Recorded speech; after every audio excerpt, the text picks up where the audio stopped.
Қайырлы күн. Менің педагогикалық идеялар фестивалінің тақырыбы, бүгінгі тақырыбым Web Builders Lab. Әр оқушы өзінің мини инженері. Яғни бұл платформада оқушылар біздегі тек цифрлық сауаттылықты ғана емес, қоғамға пайдалы контент жасау арқылы жауапты жас инженерлерге айналады. Мұндағы қарапайым ақылды қала, дәл сол сияқты фишингке қарсы қауіпсіздік сайттарынан қорғану, буллингтің алдын алуға арналған веб платформалар және де сонымен қатар өздерінің дербес мини сайттарын жасайды. Бұл жобада біздің мақсатымыз әр оқушы тек қолданушы емес, сонымен қатар құрастырушы, яғни шешім табушы, жауапты цифрлық азамат ретінде қалыптастыру, балалардың өз еңбектерін қоғам игілігіне қарай жұмсаса деген ниетпен осы платформаны шығардым. Енді бұл платформаның мақсаты. Платформаның мақсаты көріп отырғандарыңыздай, мына жердегі бірнеше платформада бірнеше бағыт бойынша мен бөлдім. Қазіргі заманның талабы бойынша ең басты проблеманы шешу жолы бойынша мен осы платформаға бірнеше бағытты енгіздім. Тек қана информатика сабағына ғана бағытталған емес, бұл жерде информатика пәнінде бір ғана кодты ғана жазып қою емес, яғни осы платформаға қарай отырып баланың логикалық жағынан, экологиялық жағынан және сонымен қатар әділеттік заманға қарай жаңағы интернеттегі алаяқтықтан, қауіпсіздіктен қорғанудың бірден бір жолын шешудегі платформаға енгізген болатын. Жарайды, олай болса, енді келесі неге көшейін. Ең бірінші мәселе қазіргі біздің заманымызда болып жатқан өрт сөндірушілердің басты проблемасы.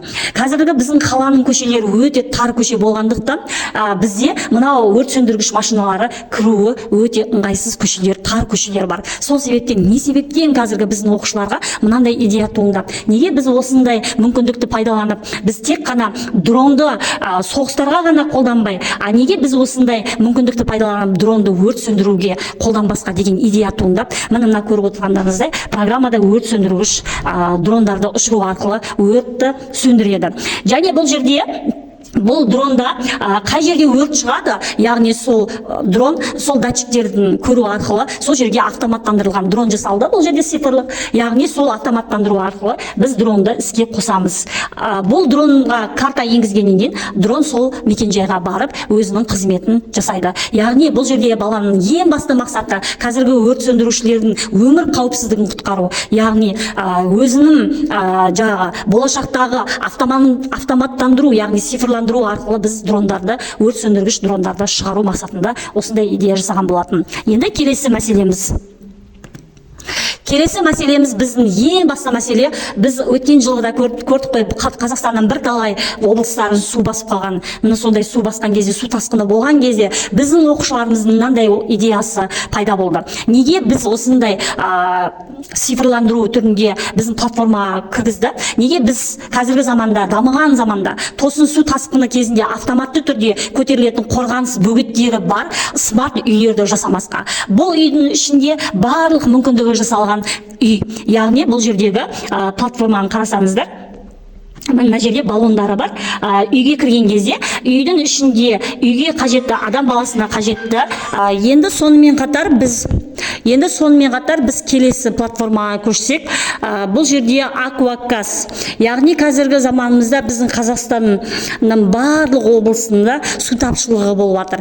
Яғни мені көріп отырсыздар ғой, бұл платформаға оқушылар Қазақстандағы бүкіл картамызды енгізіп отырып, және қай аймақтарда біздегі ауыз су мәселесі тапшылығы болып жатқанын көрсетіп тұр. Яғни мені көріп отырсыздар, Каспий өзенінде бұл жерде ауыз су мәселесі ащы, су, сол себептен адам баласы бұл жерде іше алмайды. Бұл суды тұщыландыру үшін белгілі бір фильтрлер арқылы цифрландырып осындай платформаға кіргізген болатын. Енді дәл осылай біздің келесі мәселеміз.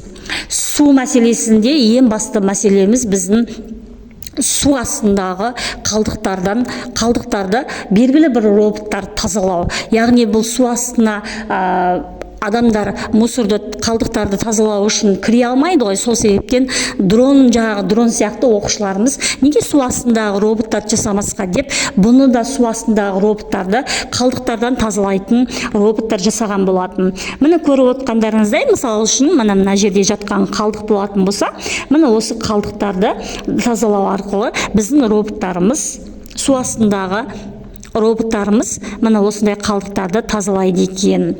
Енді келесі, Әділет академиясы ең басты қазіргі проблема болып жатқан, шешімі табылмай жатқан мәселе, біз оқушылар үшін осындай платформаны кіргіздік, таныс болсын деп.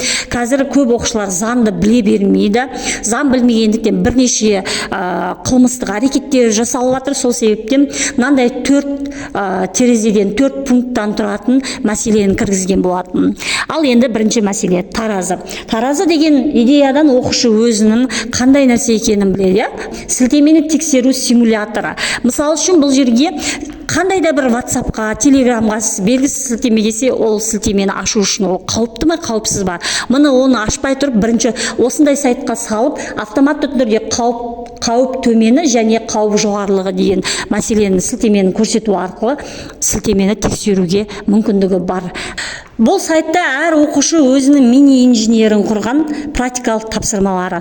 Жаңағы айтылған барлық платформадағы мәліметтің бәрін оқушылар өз кодын жазып, HTML сайтында шығарған болатын. Менің ең басты мақсатым оқушыларды белгілі бір қана, тек қана кодты ғана жазып қана қоймай, өмірде болып жатқан басты мәселелерді шешу арқылы осындай платформаларға ең басты шешімдер табуға тиіс деген мәселелерді көтеріп, осы платформаға кіргізген болатын. Ал енді оқушылардың біздегі жасаған практикаларын көрейік. Міне көріп отырғандарыңыздай дрон ұшып жатыр. Мына жерде өрт шықты. Енді осы өртті өшіру үшін оқушының жазған коды белгілі бір дронда бүйтіп басқан кезде дроннан су шашылып өртті өшіреді.